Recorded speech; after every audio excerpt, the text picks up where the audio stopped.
Two ranch hands pulled their horses short in the middle of the section road and stared. A small prairie cabin was disappearing behind walls of stacked firewood. Split pine, rough rounds. Row after row climbing higher around the house. One rider laughed.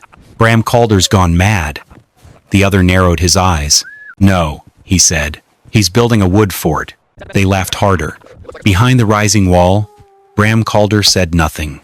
He only adjusted the stack, then listened to the wind moving through it. That silence unsettled them more than any argument could have, because he worked like a man who already knew something they did not.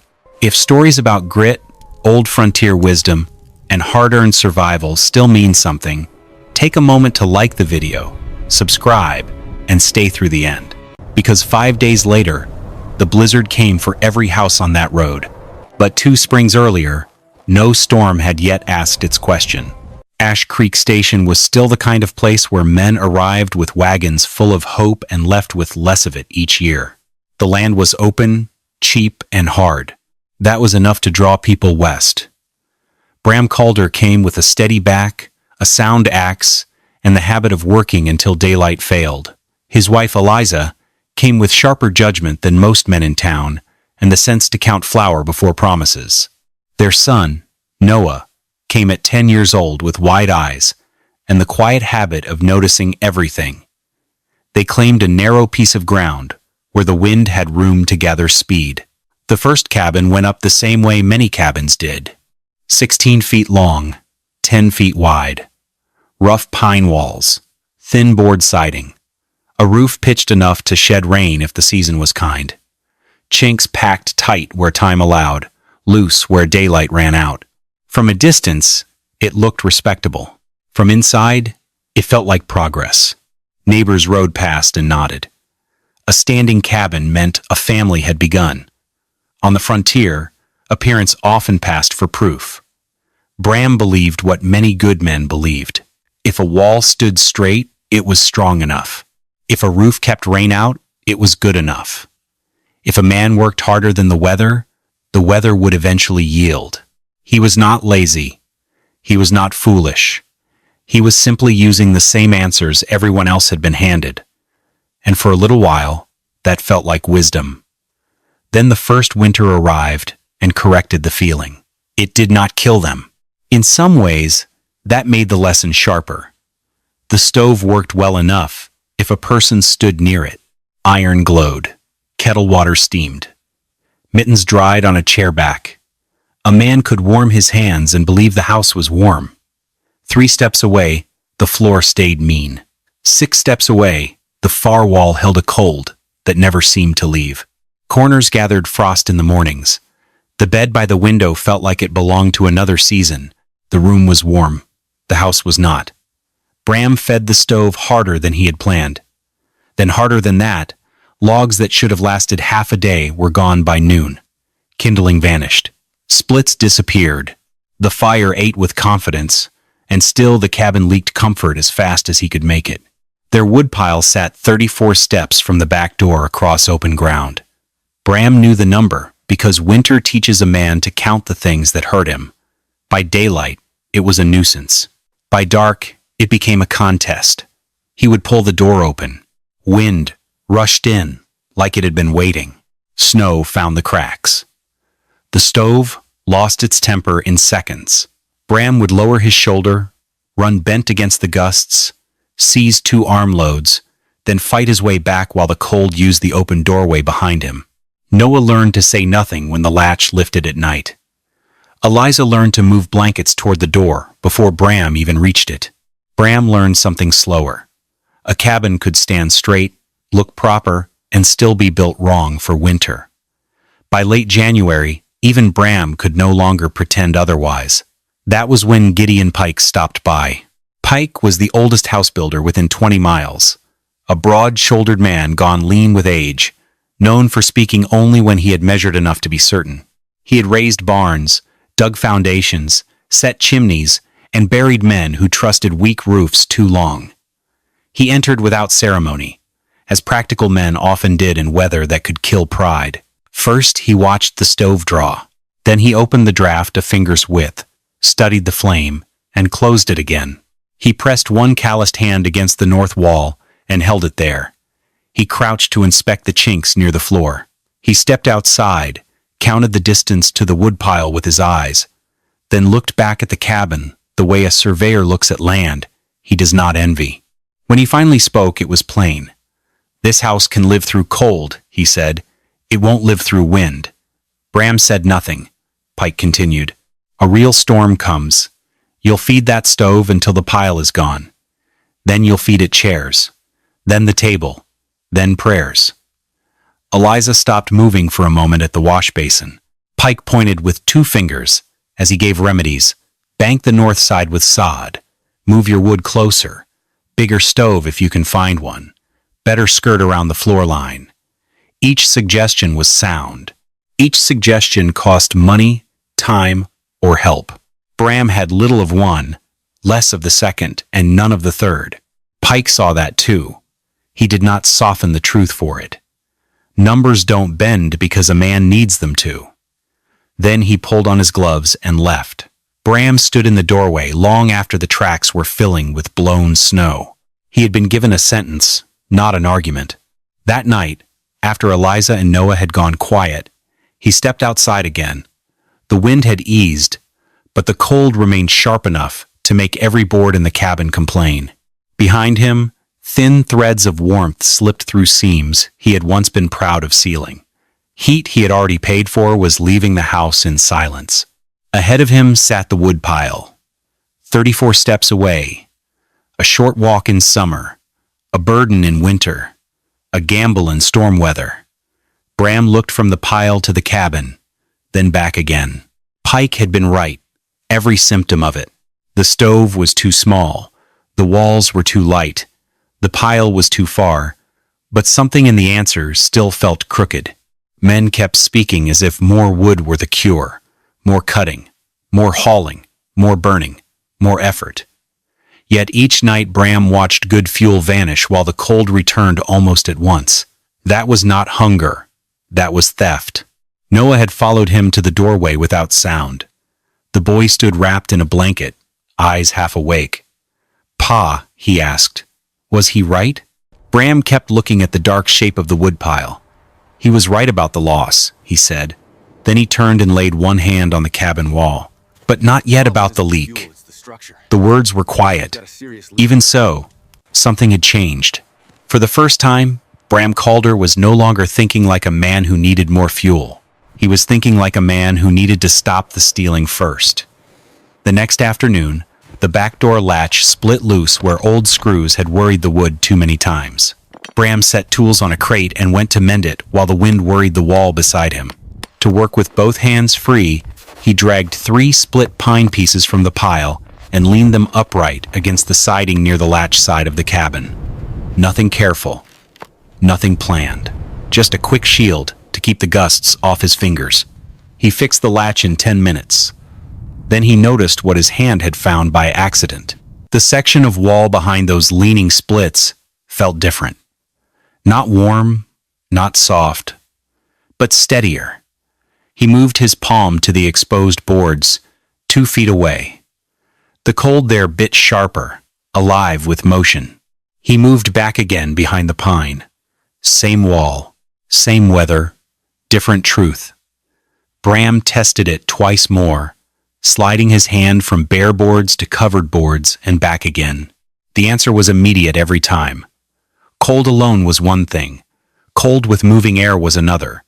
And with that touch, an old memory rose clear as smoke. Years earlier, in a logging camp north of the Judith Basin, he had seen freight men prepare for January blows. They stacked cordwood tight against the windward side of a bunk shack before hauling season began. Not to burn first, to block the crosswind from finding the seams. Those men had cursed little, wasted less, and slept longer than the crews who laughed at them. At the time, Bram thought it was habit. Now he understood it was arithmetic. He stood back from the cabin and looked at the pile again. Wood was fuel, but wood was also mass, barrier, shelter, stored labor. Most men burned it only one way. For the first time, Bram Calder considered using it twice. That evening, after supper, he cleared a space on the table and turned over an empty feed sack. The back was plain enough for planning. He took a stub of charcoal from the stove box and began to draw. Eliza watched in silence. First he marked the cabin square. Then he circled it with thick lines. The north and west faces the sides that took the worst weather would carry the deepest mass. 5.5 feet if he could spare it. Enough to break the hard wind before it ever touched the boards. The south side could be lighter. 4 feet would do more there than 6 feet would on the wrong wall. At the door side, he left a narrow collar, 2.5 feet, no more. Enough protection to cut the gusts, but not so much that a man trapped himself reaching the latch. Then he drew lanes inside the shell. Dry split wood nearest the cabin, where it could be reached fast and kept useful. Green rounds outside, rough bark turned outward to take weather and hold shape longer. Last came 2 slanting channels through the stack itself. Draw chutes. A man inside could pull wood inward without opening the door longer than a breath. Eliza finally spoke. "You mean to build walls out of the winter?" Bram shook his head. "No, I mean to make the winter pay for crossing them." He tapped the charcoal at the inside lanes. "If it burns from here outward, the shell lasts longer." He tapped the outer ring. "And if the shell lasts long enough, we do too." The room fell quiet after that, because the plan made sense, and because it sounded dangerous in exactly the same measure. At first light, Bram carried the first split pine from the old woodpile and set it tight against the north wall of the cabin. Then he carried another, and another. He was not stacking wood the way men stacked wood for storage. There was no loose haste in it. No careless tower meant only to wait for an axe.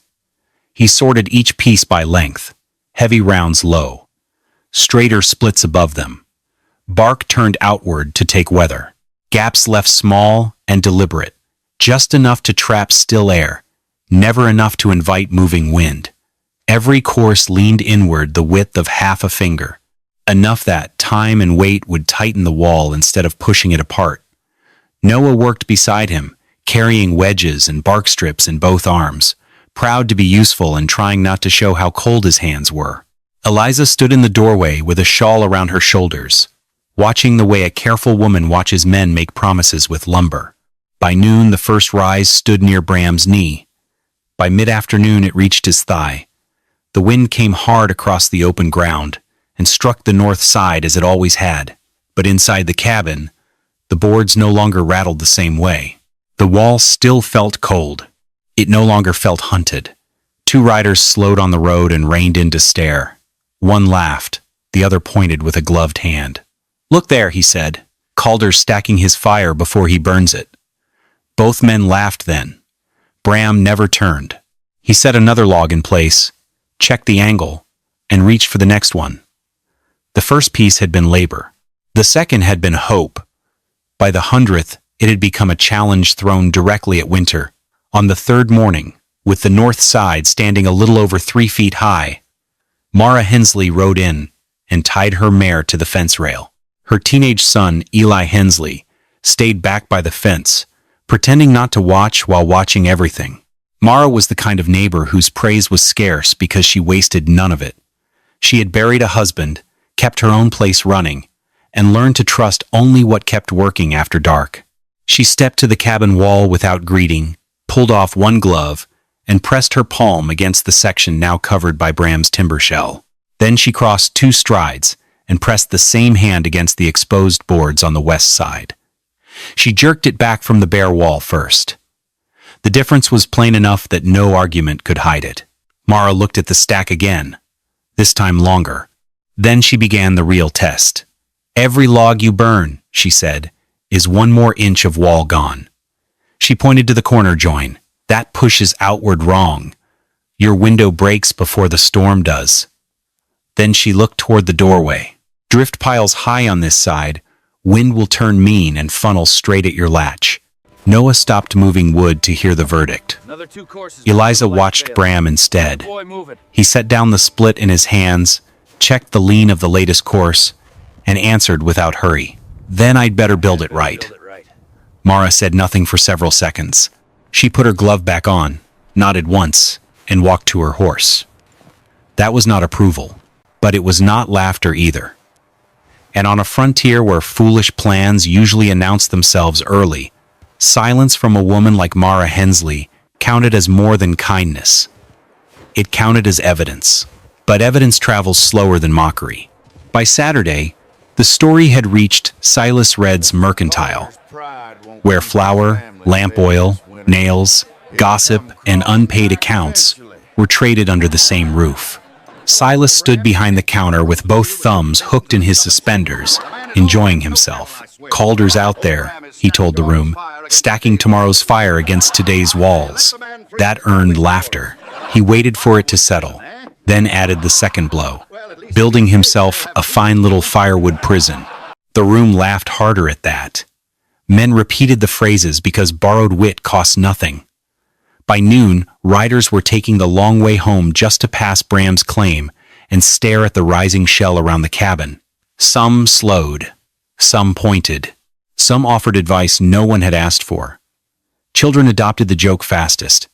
They galloped past the fence line, shouting, "Wood Fort! Wood Fort!" before racing off again. Bram heard every bit of it. The road lay too close for him not to. He heard Silas's lines repeated in voices that did not know where they came from. He heard laughter drift farther than hammer blows. He heard Noah pretend not to hear any of it. And still, he stacked. One course higher on the north wall. One brace tighter at the corner. One lane clearer for the draw chute. He did not answer the town, because towns can always find more words. He was busy building something that would have to answer for itself. For the moment, ridicule was cheap. Winter had not yet named its price, but the work had. By the second week, the wood fort could be seen from the road without a man needing to squint. The shell around the cabin had shape now. Enough shape that strangers judged it. Enough shape that Bram had to finish it. That was when the easy timber ran out. Everything close to the cabin had already been cut, split, dragged, or stacked. What remained stood deeper, along the creek bend where the ground dipped and held shadow longer. Those trees were heavier, rougher, and farther from mercy. The mule could still pull, but only in short bursts. After 20 yards it stopped, with its head low and sides working hard. Bram no longer cursed it. Old strength is honest when it fades. So he used pry poles, chains, and time. He spent half a day bringing in enough rounds for a single course. Daylight shortened. The ground froze harder each morning, turning every footing slick or uncertain.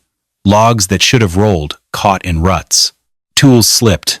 Breath burned the throat. Noah sorted pieces by size with red hands and a brave face. Eliza patched gloves, boiled beans, and kept the stove alive with scraps Bram would rather have saved. Then came the warning he could not ignore. After one night of hard freeze, the northwest corner settled a little out of line. Not failure, not collapse, just enough movement for a careful man to lose sleep. Bram studied it before dawn, palm on the wood, eyes tracing the lean. The structure still stood, but standing was not the same as being ready. A strong back could haul logs. It could not argue with bad geometry. Near noon, while Bram was studying the shifted corner for the 10th time, a wagon creaked to a stop at the road. The driver climbed down slowly, favoring one knee, and walked over without asking leave. Cyrus Vane had spent half his life building freight platforms, timber braces, and winter camps, where a bad corner could kill men in their sleep. He was old enough to move carefully, and sharp enough to waste no motion. He looked once at the wall, then once at Bram, then back to the corner. "Idea's right," he said. "Geometry's wrong." That was all.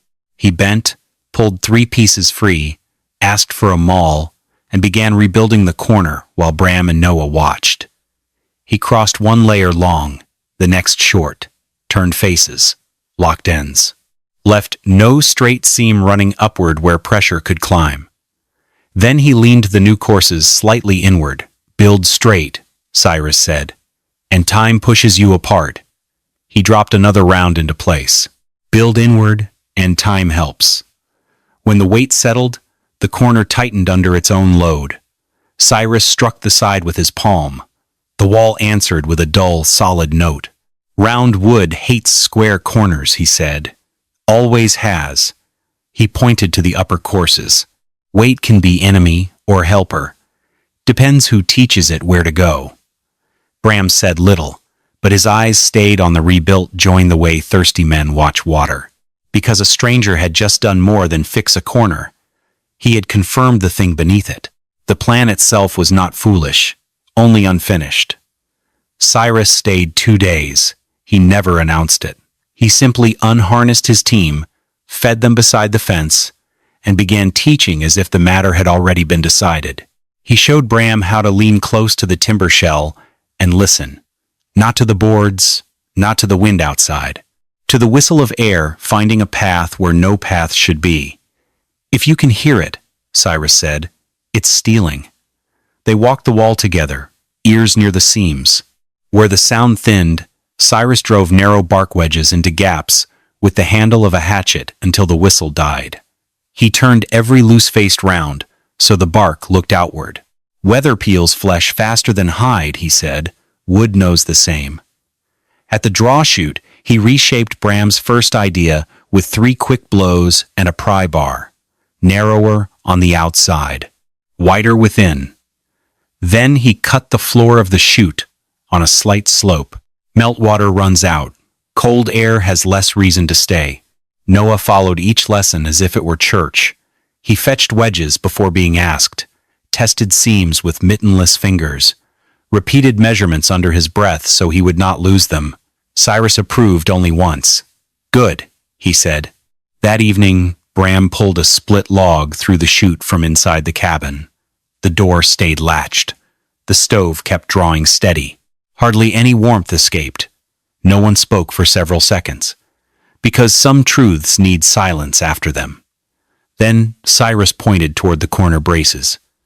"Watch corners," he said. "Faces lie, corners confess first." That was frontier schooling. Short lessons, paid for in weather. By the end of the week, the north wall and windward corner had already begun to tell the truth. When hard gusts crossed the open ground, the inside boards no longer shivered the way they once had. Cups on the shelf rattled less. Candle flames held steadier. A man could lay his palm against the north interior planks and feel something strange. The wall was still cold, but it was calm. Cold that moved had become cold that waited. The draw chute proved itself each night. Bram could pull fuel inward, close the hatch, and keep the stove temper steady without throwing the whole cabin open to the dark. A part of the system had already won, but only a part. The door side still stood lower than he had planned. Close timber was gone. What wood remained came slow and costly from the creek bend. The weakest side of the house was the side every storm would search for first. Silas Red rode by that afternoon and slowed enough to call toward the yard. "How fares the wood fort, Calder?"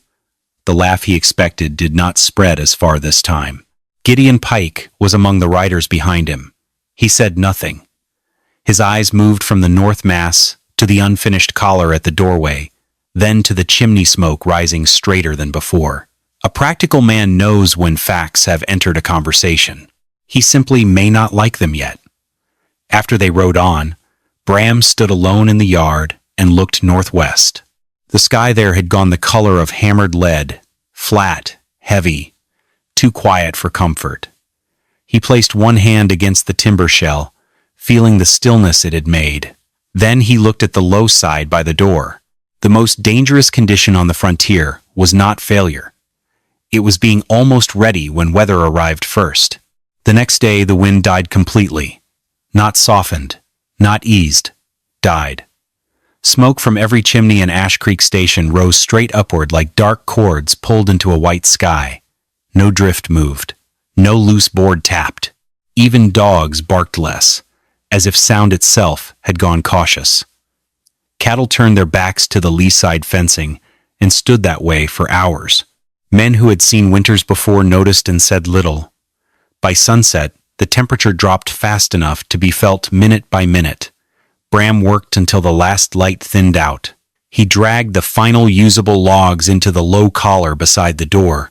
When the wood ran short, he broke old fence rails and set them into the gaps as bracing. Ugly timber still stops weather. His hands were slow by then. His breath smoked hard. Eliza stepped out with a lantern and watched him fit the last rail into place.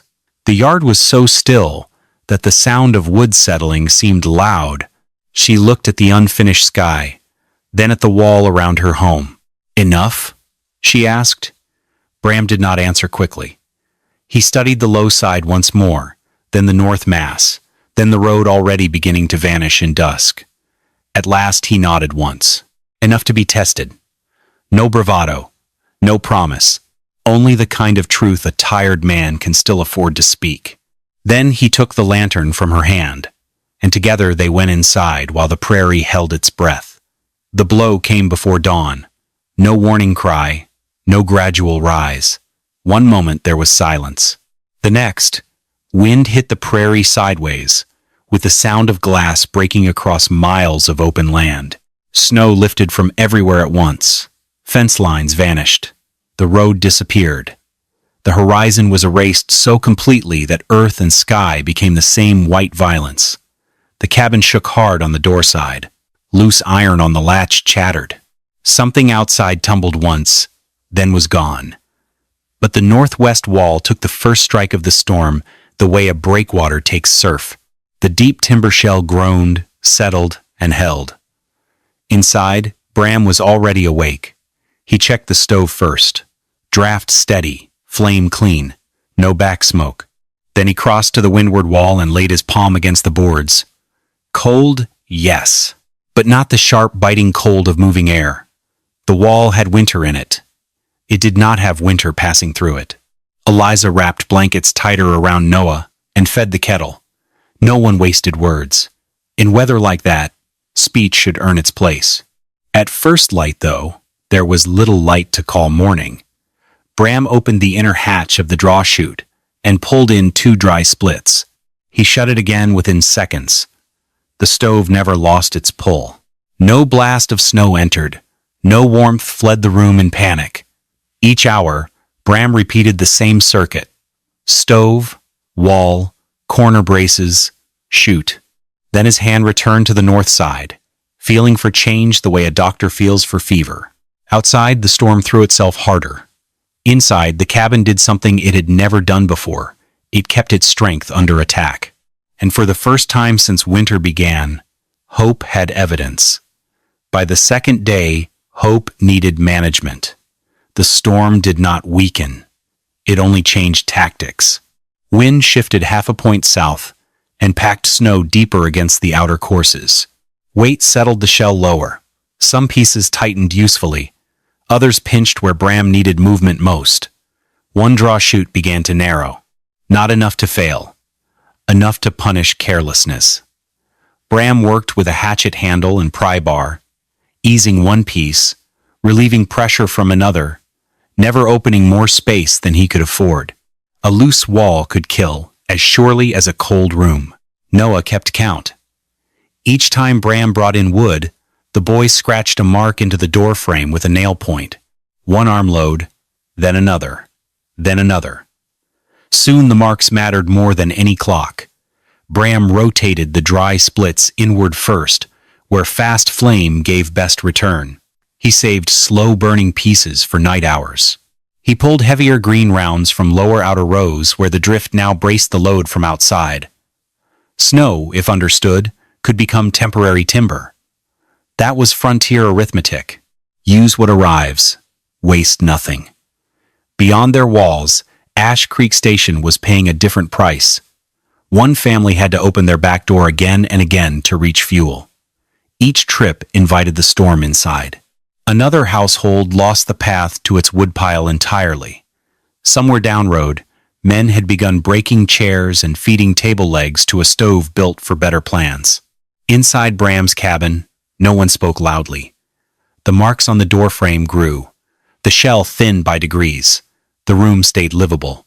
Bram understood now that survival was rarely won by strength alone. Most often, it was won by inventory discipline. One careless fire could spend tomorrow. One careful armload could buy the night. By the fourth night, even carefulness was tired. The storm still screamed across the prairie.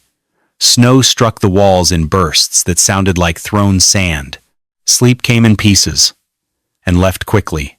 Then came a heavy blow against the east side. Once. Then again. Bram looked up at once. Not wood settling. Not drift sliding. Too sharp. Too desperate. A third strike came, weaker than the first two. A human sound hidden inside weather. He tied a rope around his waist and looped the other end around the stove post. Eliza was already there, hands on the knot, before he asked. Noah stood pale and wide-eyed, holding the lantern uselessly against a world no flame could reach. Bram opened the door. The storm entered like an animal. He lowered his shoulder and moved into the white blindness, one hand on the rope, the other searching along the outer wall. If he lost the timber shell, he lost direction. If he lost direction, the rope would be all that remembered him. His glove struck cloth, then a shoulder, then a frozen arm still trying to knock. It was Eli Hensley. The boy had gone looking for his family's shed after their path disappeared.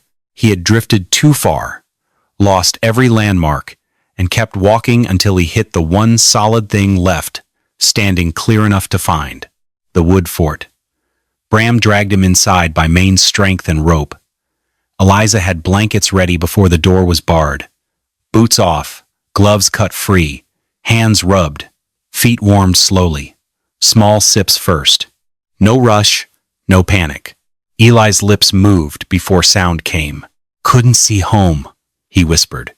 No one answered that. They did not need to. That night, Bram fed the stove more wood than any plan had allowed, and he did it gladly. Because the thing men had laughed at all winter had just become a lighthouse made of firewood. On the sixth morning, the sky opened as if none of it had happened. Light spread pale and thin across drifts piled chest-high in places. Fence posts stood like broken teeth from the snow. Whole wood piles around Ash Creek Station had vanished beneath hard-packed white mounds. Paths from back doors to sheds were erased so completely that some men had to guess where they used to walk. From Bram Calder's chimney, smoke still rose in a steady line. Mara Hensley came first. She crossed the yard without hurry, saw Eli alive beside the stove, and closed her eyes once before opening them again. Then she stepped outside to the timber shell that had been mocked for weeks. She laid one hand against it and left it there. No speech, no tears made for witnesses, only a nod, small and final, from a woman who knew when truth had collected a debt. Gideon Pike arrived later on horseback. He dismounted, circled the structure slowly, and inspected it the way craftsmen speak when they choose silence first. He studied the settlement lines, the corners still locked tight, the low collar guarding the door, the draw chute still clear enough to work. Then he faced Bram. I was right about the cold, he said. Wrong about the answer. For a man like Gideon, that was a larger apology than most speeches. Silas Red came last. He stood in the road beside two others and looked from Bram's chimney smoke to the half-buried remains of his own distant woodpile. No one with him laughed. Silas did not either. But the real victory was not their silence.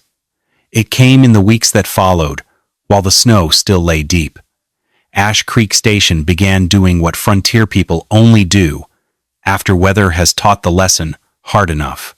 They copied what worked. Windward walls of cordwood rose beside cabins that once stood bare. Covered lanes appeared between doors and fuel stacks. Woodpiles were dragged closer to houses instead of arranged neatly for pride. Rough draw chutes showed up in smaller homes.